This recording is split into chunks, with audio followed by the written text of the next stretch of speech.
बताया था कि किसी भी मैट्रिसेस का ऑर्डर क्या होता है और कैसे हम उसको लिखते हैं, ये सारी चीजें मैंने बताया था। इवन इससे रिलेटेड हमने कुछ क्वेश्चंस भी आपको बताए थे। तो अगर आप वो वीडियो को देख लेंगे तो मुझे लगता है कि वो आपको बहुत ही क्लियर हो जाएगा। आज की क्लास भी बिल्कुल आपको समझ में आएगी, राइट। तो चलिए शुरू करते हैं टाइप्स ऑफ मैट्रिसेस। और टाइप्स ऑफ मैट्रिसेस में हम लोग नंबर 1 डिस्कस करेंगे कॉलम मैट्रिक्स। ठीक है। सो कॉलम मैट्रिक्स का क्या मतलब हुआ? A matrix is said to be a column matrix if it has only one column. मतलब जिस मैट्रिसेस में एक कॉलम हो, मतलब सिंगल कॉलम हो, राइट। जैसे कि मैं फॉर एग्जांपल आपसे बात करता हूं।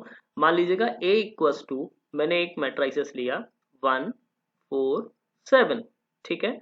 और ये जो मैट्रिसेस है वो 3 क्रॉस 1 की है। मतलब यहाँ पर हम क्या बताना चाहेंगे आपको कि कॉलम कितने दिए गए हैं? एक सिंगल कॉलम। जबकि रो कितनी दी गई है? 3, ठीक है। यानी कि 3 रो और एक कॉलम। तो ये पहले वाले को लिखते हैं रोज और दूसरे वाले को लिखते हैं कॉलम।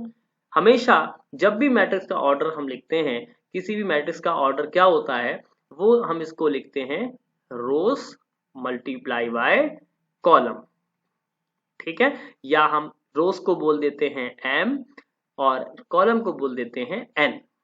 क्लियर? तो अब मुझे लगता है ये बात आपको समझ में आ गई होगी। और भी एग्जांपल देख लेते हैं। जैसे मान लीजिएगा मैंने एक एग्जांपल ले लिया, एक डिफरेंट पेन से ले लेता हूँ। मान लीजिए एक एग्जांपल ले लिया मैंने, ये ले लिया 1 2, सपोज दैट। तो ये 2 क्रॉस 1 का हो गया।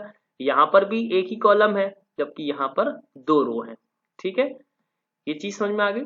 अब और भी कोई अगर आप चाहो तो एग्जांपल ले सकते हो। सपोज दैट मैंने एक और एग्जांपल ले लिया, c इक्वल्स टू, मैंने अब थोड़ा सा बड़ा ले लेता हूँ 1 7 3 4, ठीक है। तो ये 4 क्रॉस 1 का है। क्लियर? तो यहां पर भी एक ही कॉलम है। कितने कॉलम है? एक कॉलम है। तो जहां पर जिस मैट्रिक्स में सिंगल कॉलम दिया हो, यानी it has only only one column, it has only one column, ठीक है। तो ऐसे मैट्रिक्स को हम क्या कहते हैं? Column matrix. ठीक है, बात समझ में आ गई। अब मुझे लगता है ये बात आपको बिल्कुल 100% समझ में आ गई होगी। आप चाहें तो इस तरह के कई सारे एग्जांपल्स लेकर के समझ सकते हैं। मैंने आपको एक और बात बताई थी, इसके मैट्रिसेस के अंदर जो भी लिखे हैं इनको हम क्या पढ़ते हैं? एलिमेंट्स पढ़ते हैं। और एलिमेंट्स में नंबर्स भी हो सकते हैं और फंक्शंस भी हो सकते हैं। मैं एक आपको फंक्शंस का भी एग्जांपल ले लेता हूँ। मान लीजिएगा ये लिखा हुआ है sin x e की पावर x, या सपोज दैट 10 स्क्वायर x, ठीक है। तो अगर ये भी है तो इसको भी हम 3 क्रॉस 1 का मैट्रिक्स, ये भी कॉलम मैट्रिक्स कहलाएगा। कौन सा मैट्रिक्स कहलाएगा? कॉलम मैट्रिक्स, ठीक है। तो इस तरह से कॉलम मैट्रिक्स होता है। आगे देखिए, नेक्स्ट वन होगा रो मैट्रिक्स। सेकेंड टाइप क्या है इसका? Row matrix. अब देखिए रो मैट्रिक्स क्या होता है। तो रो मैट्रिक्स का मतलब a matrix is said to be a row matrix it has only one row, ठीक है। सो क्या मतलब हुआ? क्या मतलब हुआ? जिसमें एक रो हो, ठीक है।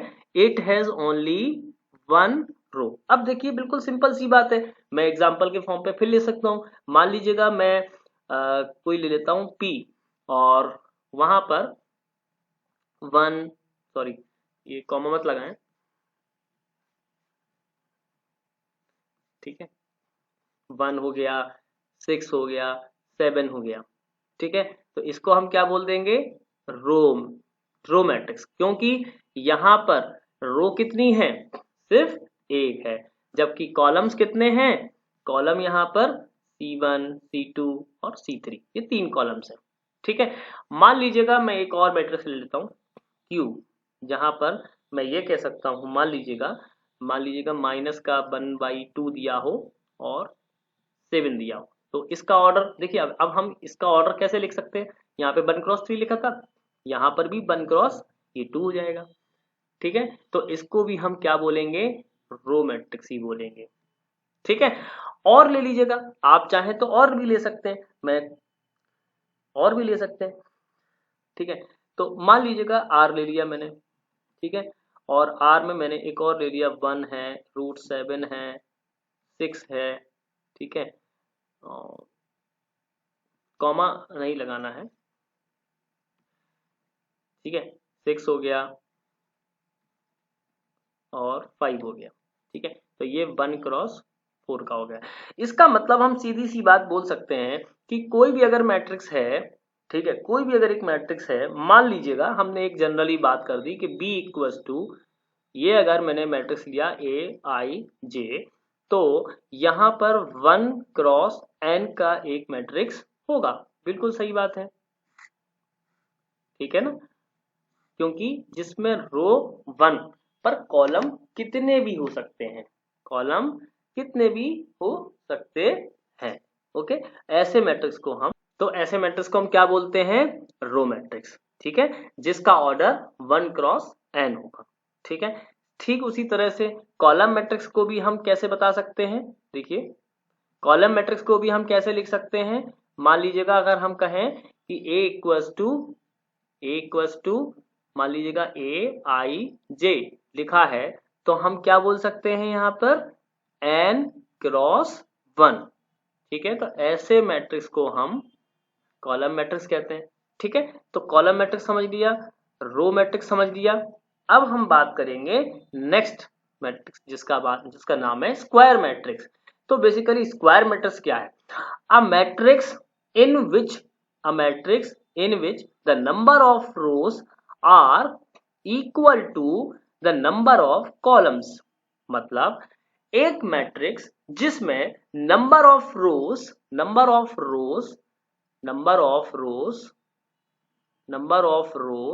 equals to number of columns, ठीक है। So is said to be a square matrix, clear. मतलब सिंपल सी बात है कि जितने नंबर ऑफ रोज होंगी उतने ही नंबर ऑफ कॉलम्स होंगे, ठीक है। मान देखिए, जैसे सपोज दैट इन्होंने कहा है, मैं एक एग्जांपल ले लेता हूं, ठीक है, 1 2 3 और 4, ठीक है, ये किसी भी मैट्रिक्स के एलिमेंट्स हो गए।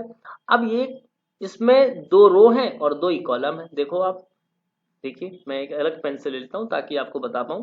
देखिए ये R1 और ये R2, ये C1 और C2। तो कितने रोज हैं, 2 रोज 2 कॉलम। देखिए ये कॉलम हो गया, ये 2 कॉलम हो गए, है ना। और अगर हम रोज की बात कर दें, तो देखिए ये 2 रो हो गई, क्लियर, ये 2 रो हो गई। मतलब कहने का ये हुआ कि रोज बराबर column, clear. Thus an m cross n matrix is said to be a square matrix. अगर आपसे कहा जाए कि कोई m क्रॉस n का एक मैट्रिक्स है, ठीक है, m क्रॉस n का कोई एक मैट्रिक्स है, तो वो स्क्वायर मैट्रिक्स तभी पॉसिबल होगा जब m बराबर n हो। बात समझ में आ गई। So and none of the square matrix of order n, ठीक है ना। बात समझ में आ रही, जिसका ऑर्डर क्या होगा, n होगा। अब एक ये तो एग्जांपल मैंने इससे सिंपल ले लिया, एक और एग्जांपल ले लेते हैं तो आपको और अच्छे से बात समझ में आ जाएगी। मान लीजिएगा मैंने ले लिया 3 -1 4 7 6 5 और 3 8 और -4 मान लीजिएगा। अब इसमें कितने हैं, 3 क्रॉस 3 का है। तो मतलब कहने का क्या हुआ, कहने का मतलब हुआ कि आपने जो मैट्रिक्स अब लिया है उसमें कितने कॉलम हैं, 3 कॉलम है, C1 C2 C3। ये कितने रो कितनी हैं, R1 R2 R3। मतलब 3 रो हैं, कितनी रो हैं, 3 रोज और 3 कॉलम्स, ठीक है। तो जितनी रो है उतने ही कॉलम होने चाहिए, क्लियर।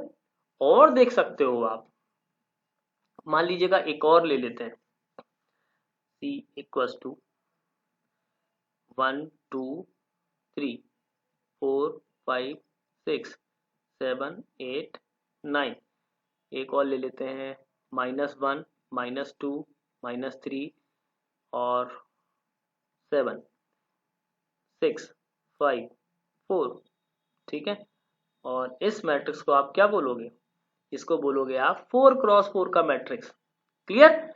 तो यहां पर कितने कॉलम है, कितनी रो है, 1 2 3 4, 4 रो और 4 कॉलम, 1 2 3 4। ठीक है, तो अब अगर हम इन जनरल कोई बात करें, तो इन जनरल अगर हम बात करने वाले हैं तो क्या लिखेंगे कि मान लीजिएगा कि कोई भी मैट्रिक्स ए है, ठीक है, ए है और उसको हम ए आई जे ऐसे लिखते हैं और एम क्रॉस एम मतलब या तो एम क्रॉस एम लिख दें या फिर एन क्रॉस एन लिख दें। ठीक है, is square matrix of order, अब इसका ऑर्डर क्या होगा, ऑर्डर होगा एम। क्लियर, ये बात समझ में आ गई। ओके, चलिए एक और बात मैं भी आपको बता रहा हूं। ठीक है, तो वो क्या है कि मान लीजिएगा या तो एम क्रॉस एम लिख दें या फिर हम क्या लिख दें, चाहो तो हम ऐसा भी लिख सकते हैं, इसमें कोई भी दिक्कत नहीं है। ऑर्डर चाहे तो हम ऐसा भी लिख सकते हैं, ए आई जे और एन क्रॉस एन, तो उस केस में ऑर्डर एन हो जाएगा। तो क्योंकि हमको मालूम है एम बराबर एन, अगर एम क्रॉस एम का कोई एक मैट्रिक्स है जिसमें एम और एन बराबर हैं, तो आप दोनों केस में सेम बात कह सकते हैं इजीली। ठीक है, तो एक बार और मैं आपको डेफिनेशन बता रहा हूं, स्क्वायर मैट्रिक्स की क्या डेफिनेशन है। A matrix in which the number of rows are equal to the number of columns is said to be a square matrix. Thus, an m cross n is said to be square matrix if m बराबर n, मतलब number of rows बराबर number of column हो जाए तो आप उसको matrix square matrix कह सकते हैं। क्लियर, अब मैंने आपको एग्जांपल्स के फॉर्म में सारी चीजें बता ही दी हैं आई थिंक, तो मुझे लगता है अब कोई भी नीड इसकी नहीं है। ठीक है, चलिए नेक्स्ट आगे बढ़ते हैं, डायगोनल मैट्रिक्स। अब देखिए डायगोनल मैट्रिक्स क्या है, तो स्क्वायर मैट्रिक्स डायगोनल मैट्रिक्स के लिए क्या होना चाहिए, स्क्वायर मैट्रिक्स। अभी हमने स्क्वायर मैट्रिक्स को समझा, तो square matrix B is equals to देखिए एक मैट्रिक्स लिया, B is equals to B I J और एम क्रॉस एम का एक मैट्रिक्स है, is said to be a diagonal matrix. Diagonal matrix कहेंगे if all its non diagonal elements are zero. ठीक है, if all its non diagonal elements are zero, that is matrix B is equal to this is said to be diagonal matrix if B I J बराबर zero. देखिए इस बात का मतलब आपको समझ में नहीं आया होगा, मैं एक एग्जांपल जो भी आपको दिया था उससे बताऊंगा। ठीक है, जैसे मान लीजिएगा यहां पर जो भी डायगोनल मतलब क्या हुआ, डायगोनल का मतलब ये हुआ 3 6 -4। ठीक है, ये हुआ डायगोनल, आप समझ पा रहे होंगे। फिर भी मैं एक एग्जांपल अभी आपको यहाँ पे लेके बता देता हूँ। मान लीजिएगा कि कोई भी एक हमने एक मैट्रिक्स लिया, मान लीजिएगा 1 2 3 4 सपोज। ठीक है, इस एग्जांपल में मैं आपको अभी ये बताना चाह रहा हूं कि डायगोनल मैट्रिक्स क्या है, ये है डायगोनल मैट्रिक्स में एलिमेंट 1 और 4। ठीक है, अब डायगोनल एलिमेंट्स बोलेंगे, इनको हम क्या बोलेंगे, डायगोनल एलिमेंट्स बोलेंगे, नॉट डायगोनल मैट्रिक्स। क्या बोलेंगे, डायगोनल एलिमेंट्स। ठीक है, अब हम क्या बताने जा रहे हैं आपको, डायगोनल मैट्रिक्स। ठीक है, so a square matrix B is equals to Bij m cross m is said to be a diagonal matrix if all its non diagonal elements are zero। देखिए जितने भी नॉन डायगोनल एलिमेंट्स बोला है, देखिए 2 और 3 कौन से हैं एलिमेंट्स होंगे, नॉन डायगोनल। ठीक है, ये जीरो हो, that is B is equals to Ij m cross m is said to be a diagonal matrix if Bij बराबर 0 when I is not equals to j। ठीक, अब देखिएगा एक छोटा सा एग्जांपल मैं भी आपके सामने लूंगा, फिर मैं आपको इजीली इस चीज को बता पाऊंगा। ठीक है, चलिए मान लीजिएगा कि मैंने एक एग्जांपल लिया a equals to suppose that 7, इसको भी आप डायगोनल मैट्रिक्स कह सकते हो। कैसे कह सकते हैं, क्योंकि ये कौन सा मैट्रिक्स है, 1 क्रॉस 1 का। हमने आपसे क्या बताया अभी कि कौन से एलिमेंट बराबर होने चाहिए, बी आई जे बराबर 0 होने चाहिए, मतलब है ना। और कब होने चाहिए, जब i is not equal to J. यहां पर तो i बराबर j है, तो ऐसा पॉसिबल नहीं है। तो ये मैट्रिक्स कौन सा मैट्रिक्स है, डायगोनल मैट्रिक्स है। एक और एग्जांपल ले लेते हैं। मान लीजिएगा एक मैट्रिक्स और ले लेते हैं, b इक्वल्स टू, मैंने बोला 1, ठीक है, 0 2, सॉरी 1 0 0 और 6, ये ले लिया मैंने, ठीक है। ये 2 क्रॉस 2 का मैट्रिक्स है, राइट। अब इसमें हमसे क्या कहा गया था, कंडीशन 1 ये है कि बी आई जे बराबर 0 कब होगा, when i is not equal to J. मतलब सिंपल सी बात समझ लेते हैं। देखिए यहां पर हम अगर एलिमेंट की बात करें कि एलिमेंट क्या क्या है, बी वन वन, तो यहां पर i बराबर जे है, यहां पर i बराबर जे है, ठीक है। B12, अब ये 0 है, तो यहां पर क्या है, i is not equal to J, है कि नहीं। और देखिए B21, यहां पर ये 0 है, क्योंकि यहां पर i की वैल्यू j के बराबर नहीं है। और B22 इक्वल टू जो भी एलिमेंट का नाम दिया था वो है, ठीक है ना। तो यहां पर i बराबर है j के, तो जहां पर i बराबर j होगा वो एलिमेंट ही सिर्फ नॉन जीरो हो, बाकी सारे एलिमेंट जीरो हो। यही कहने का मतलब है कि if all its non diagonal elements are zero, that is a matrix B is equal to is said to be a diagonal matrix, ठीक है। बिल्कुल क्लियर बात है। तो कहने का मतलब कि इस डायगोनल को छोड़ करके बाकी सभी एलिमेंट जीरो हो। अभी तो ये 2 वाला लिया मैंने, मैं एक और ले लेता हूं जो 3 वाला हो, यानी आई होप मैं एक ऐसा एलिमेंट ले लेता हूं जिसमें 3 एलिमेंट्स वाला हो, 1 0 0, ये हो जाएगा 6 और ये हो जाएगा 7, ये 0 ये 0 ये 0 और ये 0। तो मैं इसको अलग कलर से भी ले लेता हूं। ये देखिए ये जो है वो है डायगोनल मैट्रिक्स, ठीक है। और इसका ऑर्डर कितना है, 3 क्रॉस 3 का है।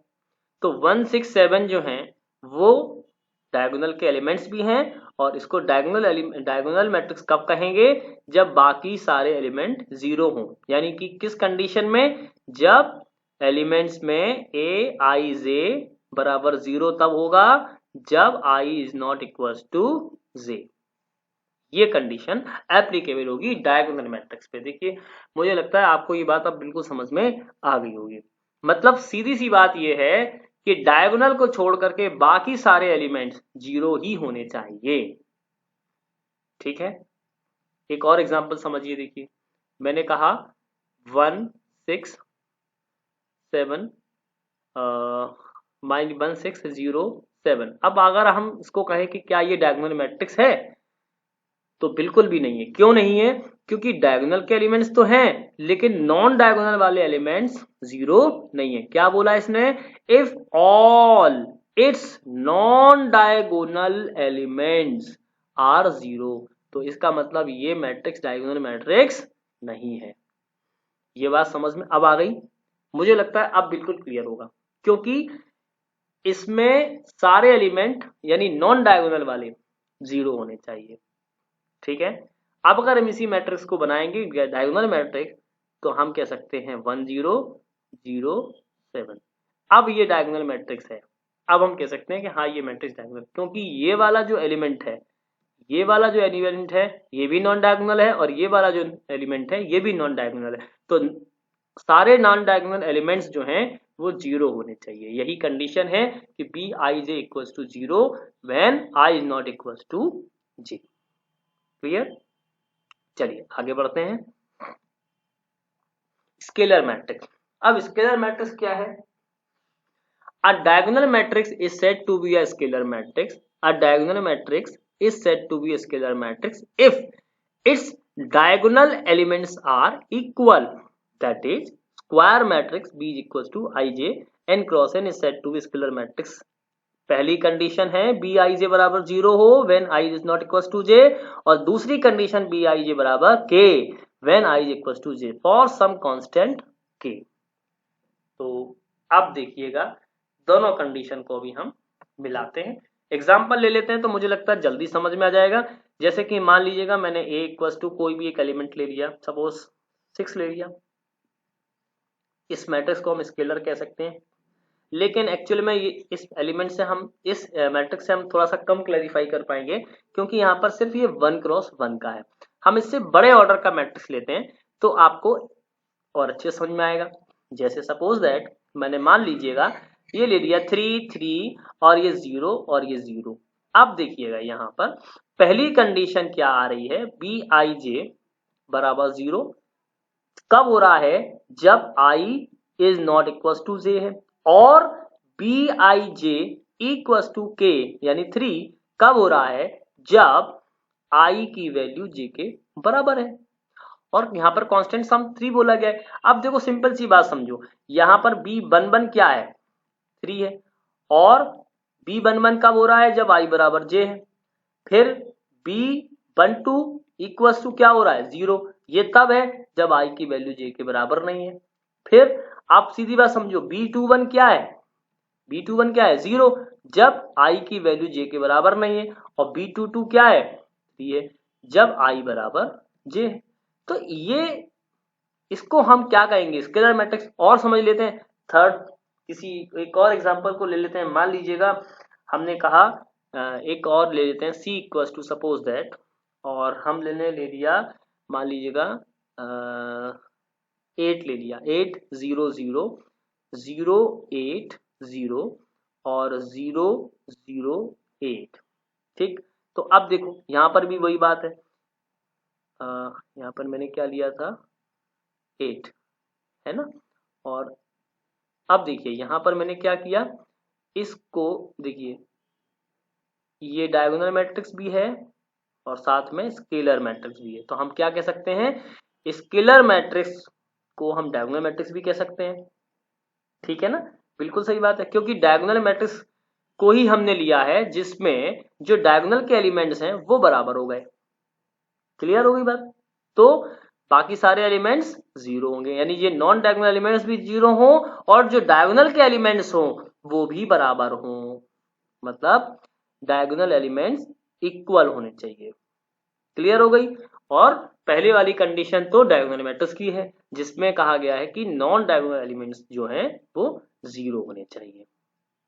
आई थिंक मुझे लगता है कि ये बात बिल्कुल समझ में आ गई होगी। देखो यहाँ पर भी वही बात है, यहाँ पर भी वही बात है कि जो डायगोनल के एलिमेंट हैं वो इक्वल है, ठीक है, और बाकी नॉन डायगोनल एलिमेंट 0 है। सीधी सी बात है कि डायगोनल एलिमेंट मैट्रिक्स में एक कंडीशन को जोड़ दिया जाए और तो वो स्केलर मैट्रिक्स बन जाएगा, और उसमें कंडीशन वो क्या है कि डायगोनल एलिमेंट्स जो हैं वो एक इक्वल होंगे, मतलब i की वैल्यू जब j होगी बराबर तो कांस्टेंट कोई भी टर्म हो जाएगा, मतलब जैसे कि मान लीजिए 3 3 हो गया, 7 7 हो गया, 8 8 8 हो गया, तो ये सारे एलिमेंट्स बराबर है। क्लियर हो गई बात। अब मुझे लगता है कि स्केलर मैट्रिक्स क्लियर होगा। नेक्स्ट वन पे हम चलते हैं। आइडेंटिटी मैट्रिक्स क्या होता है, a square matrix in which elements in the diagonal are all 1 and rest are all 0 is called an identity matrix. दूसरे शब्दों में अगर हम कह दें कि एक कोई मैट्रिक्स है, क्या कौन सी मैट्रिक्स है, मान लीजिएगा A, ठीक है, तो उसके में एलिमेंट्स होना चाहिए 1, या हम ऐसा कह दें B इक्वल्स टू 1 0 0 1, यानी डायगोनल के एलिमेंट में 1 1 होना चाहिए और नॉन डायगोनल के एलिमेंट जो है वो 0 होना चाहिए। तो वही वाली बात है कि इफ ए आई जे 1 कब होगा, जब i बराबर j होगा, 0 कब होगा, जब i बराबर j के नहीं होगा। तो ये एलिमेंट्स को लिखने का तरीका है। So we note the identity matrix of n by in when order is clear from the context. तो मतलब हम इसको आइडेंटिटी ऑर्डर बोलते हैं, यानी अगर हमने I2 बोला तो 2 क्रॉस 2 का मैट्रिक्स होगा 1 0 0 1। ठीक है, अगर मैंने बोला I3 तो इसका मतलब क्या हुआ कि 3 ऑर्डर का मैट्रिक्स होगा, यानी कि 1 0 0 0 1 0 और 0 0 1। अगर मैंने कहा I4 तो मैं क्या कहूंगा 1 0 0 0 0 1 0 0 0 0 1 0 एंड 0 0 0 1। तो ये हो गया 4 क्रॉस 4 का मैट्रिक्स, ये हो गया 3 क्रॉस 3 का मैट्रिक्स, ये हो गया 2 क्रॉस 2 का मैट्रिक्स, और ये जो मैट्रिक्स है वो 1 क्रॉस 1 का ऑलरेडी है। तो बिल्कुल सीधी सी बात है कि यहाँ पर जो स्केलर मैट्रिक्स है, स्केलर मैट्रिक्स की प्रॉपर्टी में सीधी सी एक ही बात चेंज हो रही है कि जहां पर के हम कांस्टेंट बोल रहे थे सम कांस्टेंट को, वहां पर के की जगह पर 1 रख दो। तो हम ये देखिए सारे जो मैट्रिक्स हैं वो एक दूसरे से लिंक हैं, मानी स्क्वायर मैट्रिक्स से मिलकर के बना डायगोनल मैट्रिक्स, और डायगोनल मैट्रिक्स से मिलकर के बना है स्केलर मैट्रिक्स, और स्केलर मैट्रिक्स में ही हमने थोड़ा सा चेंज कर दिया तो बन गया आइडेंटिटी मैट्रिक्स। मतलब स्क्वायर, और सारे मैट्रिक्स को हम स्क्वायर बोल सकते हैं। ठीक है, ये सारे स्क्वायर मैट्रिक्स की क्वालिटी है। ठीक है, प्रॉपर्टी रखते हैं, सारे स्क्वायर मैट्रिक्स की प्रॉपर्टी रखते हैं। बस इसकी जो एक प्रॉपर्टी डायगोनल की है वो ये लगाई कि i बराबर j ना हो, वो सारे एलिमेंट जीरो हो जाए। ठीक है, और बाकी एलिमेंट नॉन जीरो। दूसरी कंडीशन में जब स्केलर के साथ में बात की, तो स्केलर के साथ में बात की तो क्या बोला हमने कि नॉन डायगोनल जीरो हो जाए। ठीक है, और डायगोनल मतलब कोई भी सम कांस्टेंट k हो जाए, यानी सारे एलिमेंट्स। ठीक है, उसी क्रम में आइडेंटिटी मैट्रिक्स को लिया तो उसमें क्या बोला हमने कि नॉन डायगोनल जीरो हो जाए, और डायगोनल एलिमेंट्स 1 हो जाए। बस, तो सीधी सी बात है। अब जब नॉन डायगोनल है तो उसकी कंडीशन में आपसे ये कहा गया, उसकी कंडीशन में क्या कहा गया, उसकी कंडीशन में ये कहा गया कि ये i बराबर j ना हो और ये i बराबर j हो। तो यही बात को देखिए आप देख पा रहे हैं, ये जो बात लिखी है ये आइडेंटिटी मैट्रिक्स में लागू होती है। ठीक है, चलिए आगे बढ़ते हैं। आगे का जो मैट्रिक्स है वो क्या है, जीरो मैट्रिक्स। ठीक है, जीरो मैट्रिक्स क्या है। अब जीरो मैट्रिक्स क्या है, a matrix is said to be zero matrix और null matrix if all its elements are zero. ठीक है, मतलब जीरो मैट्रिक्स में कहने का मतलब हम उस मैट्रिक्स को कह सकते हैं जिसमें सारे एलिमेंट्स जीरो हो। ठीक है, या हम उसको नल मैट्रिक्स भी कहते हैं, जीरो मैट्रिक्स भी कहते हैं, या नल मैट्रिक्स भी कहते हैं जिसके सारे एलिमेंट्स जीरो। जैसे सपोज दैट मैंने एक एलिमेंट लिखा जीरो। ठीक है, या मैंने कहा 0 0 0 0, या मैंने बोला 0 0 0 0 0 0, डिफरेंट ऑर्डर के मैंने ले लिए। अच्छा, जीरो मैट्रिक्स के लिए कोई कंडीशन नहीं है कि वो स्क्वायर हो ना हो, क्योंकि मैं किसी भी ऑर्डर का मैट्रिक्स फॉर्म कर सकता हूं, यानी 0 0, सपोज दैट ये लिख लिया, या ऐसा लिख लिया 0 0 0। ठीक है, या ऐसा लिख लिया 0 0। ठीक है, या ऐसा लिख लिया 0 0 0, किसी भी ऑर्डर का मैं इसको बना सकता हूं। ठीक है, तो इसके लिए हमको कोई नीड नहीं है। तो इस प्रकार से हमने जो भी अभी तक देखा वो क्या देखा, नंबर 1 हमने क्या क्या पढ़ा, हमने पढ़ा कॉलम मैट्रिक्स। ठीक है, कॉलम मैट्रिक्स, हमने पढ़ा रो मैट्रिक्स। ठीक है, हमने पढ़ा थर्ड वन स्क्वायर मैट्रिक्स। ठीक है, इसके बाद हमने क्या देखा, स्क्वायर मैट्रिक्स के बाद में डायगोनल मैट्रिक्स। ठीक है, इसके बाद हमने क्या देखा, स्केलर मैट्रिक्स, और इसके बाद हमने क्या देखा, आइडेंटिटी मैट्रिक्स। ठीक है, तो ये हमने कितने टाइप के पढ़े, 6 टाइप के, 7वां हमने जीरो मैट्रिक्स को देखा। ठीक है, तो एक बार जल्दी से हम इसका शॉर्ट क्विक रिवीजन करा देते हैं। कॉलम मैट्रिक्स में मतलब 1 और 2, जैसे कि ये है। रो मैट्रिक्स का मतलब 1 2 3, ठीक है। स्क्वायर मैट्रिक्स का मतलब मान लीजिएगा 1 2 3 4, ठीक है। फिर डायगोनल मैट्रिक्स का क्या मतलब हुआ, 1 2 और बाकी नॉन डायगोनल एलिमेंट 0 होने चाहिए, जबकि ये तो हो गया डायगोनल, ठीक है।